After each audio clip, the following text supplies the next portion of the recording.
They never stayed long, never long enough that I could truly recognize their shape or face or movement. They always appeared when I blinked or when I moved my head quickly from one side of the room to the other. Most of them seemed to have a human shape. A few looked like other creatures. I saw them on the streets, at school and in the office, and in the cinema, at parties, during sports, in the shower, and most often at night while trying to fall asleep. It didn't even matter whether I was alone in the room or not. There is no safety from errors of your mental processing. For years, I thought it was just my brain that was badly wired. I thought I was the only one that saw them. Then, Garrett told me about the things in his stairway.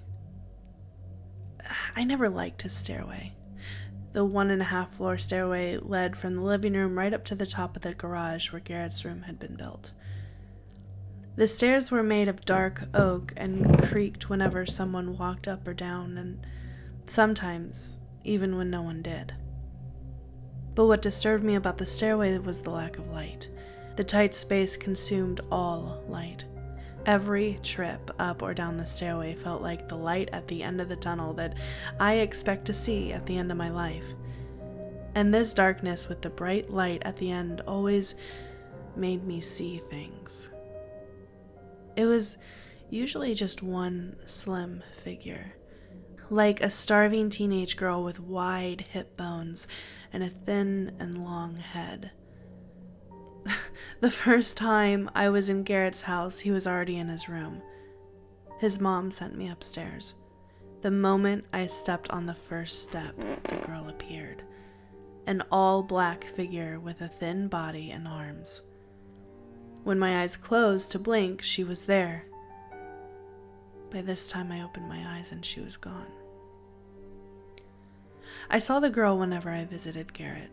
A few times I saw other things as well, but she was always there, standing about 2/3 up the stairs, as if she were waiting for me. At this point, a dog started to appear next to the girl. I played her off as a trick of the mind, a processing error of the supercomputer in my skull. Then Garrett mentioned that he too hated his stairway. "It's pretty creepy," I said. "Yeah," Garrett said. "I always have the feeling there are things standing in the dark." "You mean like human figures?" "It's when I blink," he said. "Then sometimes I see this young girl staring at me." Of course, rational minds would have said it was a coincidence, the same error in both of our brains, or a strange shadow or pattern on the wood. But the day Garrett told me that he too saw the girl, my mind stopped working rationally. Garrett also told me about the other figures he saw when he blinked on his stairs, like the man that crouched on the floor and looked up to the girl. I rarely visited Garrett after that. For a while, he came to my house once or twice a week, and for some time after that, we met to play pool and football. But we never talked about the figures again, as if talking about them somehow made them more real. But that we stopped talking about them didn't make them disappear, at least not for me. I didn't see the same girl in other places, but I saw many other figures, hundreds, if not thousands.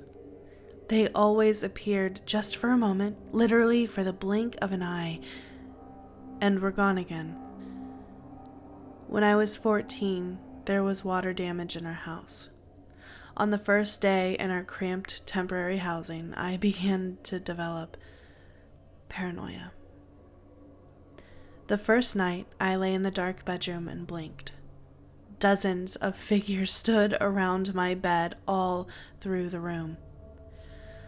I saw so many figures that by the third day, I was scared of blinking. Sometimes, I forced my eyes to stay open until my vision became blurry and tears streamed down my cheeks. I was used to figures appearing in the distance, in the dark corners, or behind windows and curtains, but I was never used to there being so many, or to them being so close. They stood close around my bed like fans at a concert want to be close to the band. Sometimes, they even stood on my mattress. And with those figures for the first time, I also recognized parts of their faces. They looked human, except for the wide open mouths and the fact that there was black where their eyes should have been. After a month in our temporary apartment, I was prescribed what the doctor called relaxation pills. They worked. Whenever I took my pills on time, the figures didn't appear, neither in my bedroom nor anywhere else. A few times I forgot to take the pills on time, and the figures came back. I still don't know what exactly the pills were for. All I know is that they made me feel drowsy and slowed my blinking down. There are many tricks that our minds play on us. The worst is that if we blink, we don't see that we blink. For a moment, we should see the black of our eyelids. Our world should go dark, but that doesn't happen. Our brains simply extend the last image they received until our eyes send a new signal to the brains. In essence, when we blink, our whole world stops for a moment. It is just a moment, but for that moment we are blind, frozen in the world, and don't even know it. When we finally moved back into our old house, I stopped taking the medication, and accordingly, the figures I saw in random places throughout the day reappeared. When I noticed that my blinking speed had increased again, I told myself that the figures were caused by the fast blinking speed. My brain, I thought. I was just making a mistake. For one reason or the other, the real image of the back of my eyelids wasn't replaced by the still image that I had seen before. Instead, it was replaced by images of people or animals from my memory, and surely Garrett must have had the same problem. Then, a few months ago, I had my accident. A car drove over an empty water bottle, and the lid shot off the bottle and scraped my right eye. My eyeball was scratched, but not seriously injured. For 2 weeks, I had to wear an eye patch that earned me the nickname Pirate, but otherwise my vision was fine. What the doctor didn't manage to repair properly was my eyelid. I had 7 stitches in the lid. Still, he didn't manage to repair it fully. The doctors said the small hole that remained could be annoying, but as long as I kept it clean, it wouldn't be a health issue. Even during sleep, the eyes still keep moving. So with the small size of the hole, the eye would easily be able to remain its moisture.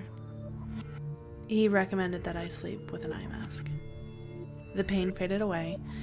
Then the remaining tissue healed.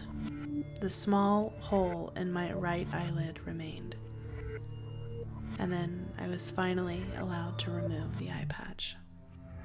I heard that some people's brains never properly learn to see the third dimension. Those people have 2 eyes and live normal lives and never even realize that they don't see the third dimension. But at any point in their lives, such as when they are watching a 3D movie, their 3-dimensional vision might snap into place. From that moment on, they are able to see the third dimension and understand the whole world in a different way. For me, it felt like that. My 3D movie was the removal of my eye patch. My big realization was that my brain had always functioned correctly. And my new 3D vision was the knowledge that the figures don't just stay for a moment. I pulled the eye patch off my head and blinked a few times. It's strange to explain to others that I can see when my eyes are closed, but that's exactly what it is. For others, my eyes look shut, but the small hole that looks just like a scar allows me to see a small area of what is in front of me.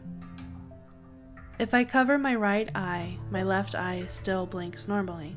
With my right eye covered, every time my left eye blinks, the world freezes for a moment, and when my eye reopens, the world continues spinning. But if I leave my right eye uncovered, the world doesn't stop spinning.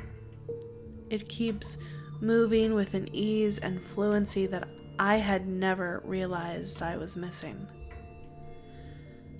Of course, I can only see a small part of the world, and the rest is veiled behind the reddish darkness of the back of my eyelids. Still, I can see that the world and the people within it keep moving, and they do so with a smooth elegance that I can't even begin to describe. The strange thing is that the time I am blinking feels much longer than I thought. It isn't just the instant of my eyes closing. The time in the reddish darkness is long enough to take a few steps. But as I said, I also know that my brain is not functioning correctly. There is no processing error. The images I see are real. The blurry figures are now solid and real. They used to last for only the fraction of a second. Now, they last long enough to take a few steps. And they do take these steps. My brain doesn't freeze anymore when I blink. I can see them now. The whole lives they live. I can see how they stand and stare when I lie in my bed. I can see how they talk to each other. I can see how they grin when they walk up to me. For so many years, I blinked and just saw blurry figures. I would have never thought that those figures are real and solid. And I learned another thing. When we blink, our brains don't just hide the darkness of our closed eyelids by showing us a frozen image of the world. To keep our perception of the world consistent, our brains also freeze our other senses. Now, my brain doesn't freeze anymore. Now I can see the reddish darkness. And now, my other senses work too. When I blink, I don't just see them moving towards me. I can also hear them speak and giggle. I can smell their breaths. I can feel their cold hands on my arms. And I can feel their tongues and teeth on my neck.